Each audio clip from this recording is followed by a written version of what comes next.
This is Jeb Blunt, and it's Money Monday on the Sales Gravy Podcast. Say make money, money, make money, money, money. Make money, money, make money, money, money. Money makes the world go round. I'm the talk around town. Remy gave me the sound. I need a Skrilla on the... All right, it's Monday, another week in which to excel, to seize the opportunity to rise above adversity and write your own story. You are in the driver's seat, so make a commitment to start your week strong, because how you start your week is usually how you end your week. If you haven't grabbed our brand new free guide, 25 Ways to Ask for an Appointment on a Cold Call, you're going to want to download it today. You can get it at salesgravy.com/appointment. That's salesgravy.com/appointment. This guide has been crazy popular. It's been downloaded by more than 5,000 people so far, so you'll want to get your hands on it. Get 25 ways to ask for an appointment on a cold call, absolutely free, at salesgravy.com/appointment. One of the most vivid memories from my childhood was the day I was bucked off my pony. The pony's name was Macaroni, and I was 6. We were in an arena where my mother was giving me my very first riding lessons. Macaroni was stung by a bee, and she reacted by bucking. I couldn't hang on, and I landed hard on my back. It knocked the breath out of me. I gasped for air. And then, as I finally caught my breath, I started bawling as the shock of what had happened rolled over me. My mom caught the pony, led her back over to me, and gently told me to dust myself off and get back on. But by this time, I was sobbing the way kids do when they've cried so hard they can't stop. I shook my head and refused to get back on the pony. My mother tried her best to calm me down and reason with me, but I still refused to get back on. Then she took a different approach and got tough. Her stern, direct tone of voice made it clear that she was not asking me to get back on the pony, she was telling me. And that's what I remember the most, because my mom had never talked to me like that before and has rarely ever used that tone or directness since. "Get up and get back on the pony now," she admonished. She was unmovable, like Teflon. My tears and pleading made no difference. I knew I had no choice, so I stood up, shaking, still trying to catch my breath, and she helped me get back on the pony. And right there in that riding ring at 6 years old, I experienced one of the most pivotal lessons of my life. My mother taught me that failure is just a bruise, not a tattoo. She wasn't being cruel. She was being protective of my future self, the one who might otherwise have carried an irrational fear of horses or an ingrained habit of backing down at the first taste of adversity into the rest of my life. She knew that if she had let me off the hook and let me walk away from that pony, there was a good chance that I would never get back on again. Instead, that moment began my lifelong love affair with horses and many of my most memorable experiences. The truth is, failure is usually a short-lived event. Yes, it's jarring, unexpected, and can momentarily knock the breath out of you, but it doesn't have to be the defining chapter of your story. And that's what my mother understood so well in that riding arena. She insisted that I face my fear, effectively telling me, hey, the worst part is over. Now that you've experienced fear and failure, get back on and prove to yourself that you can handle it. Because once you push yourself through that initial sting, you discover that fear can't really bite you unless you give it teeth in your own mind. For far too many people, though, the pain of failure does become permanent. Instead of allowing themselves a moment to dust off and try again, they walk away in defeat, often without fully grasping the long-term impact of that decision. They replay the embarrassment and the pain over and over until it becomes an unspoken vow, never again. And in that single choice, a brief setback can morph into a defining moment in which they forfeit the chance to learn, grow, and eventually experience the sweetness of victory. Think about how this scenario plays out in everyday life.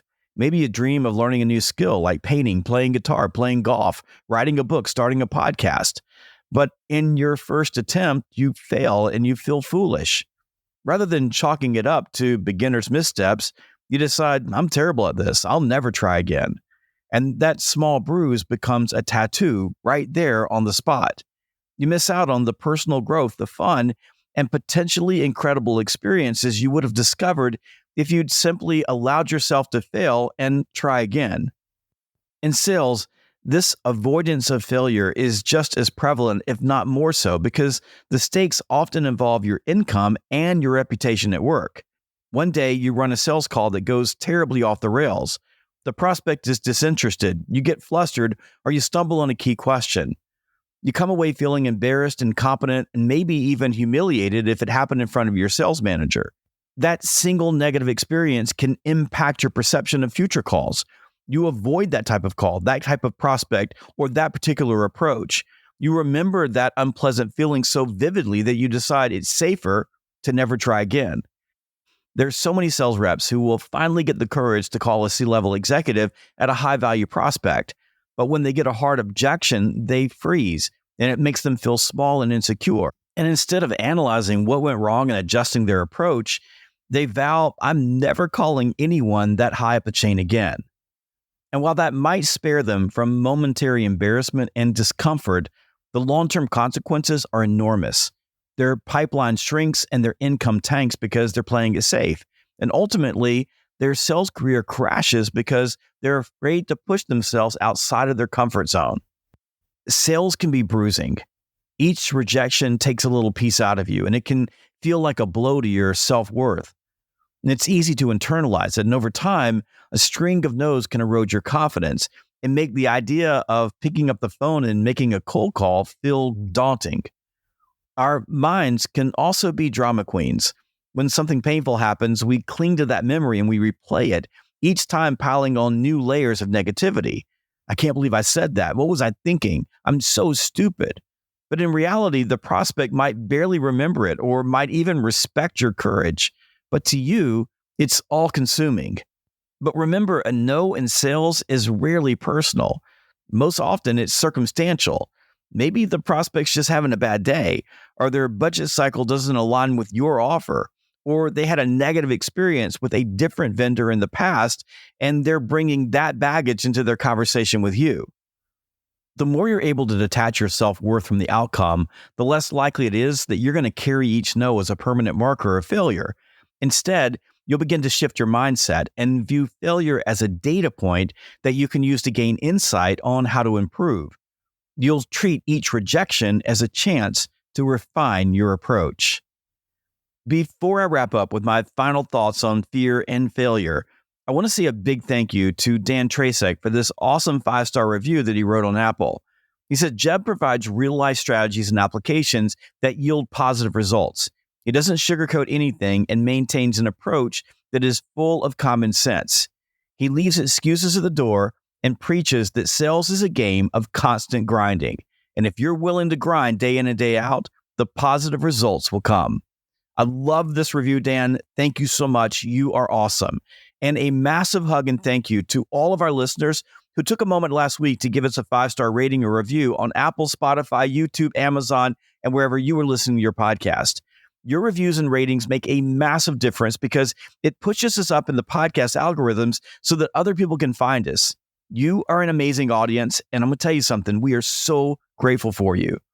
And if you know someone who needs to hear this message today, please take a moment and click the share button on your favorite podcast app or share this to your social media feed. The true success stories in sales almost always come from people who learn to pick themselves up, analyze failure, and adapt. They didn't let the fear of failure overshadow their potential for greatness. The best salespeople, and frankly, the happiest people, know that failure is inevitable. So rather than avoiding it, they embrace it. They feel the pain just like everyone else, but recognize that bruises eventually fade.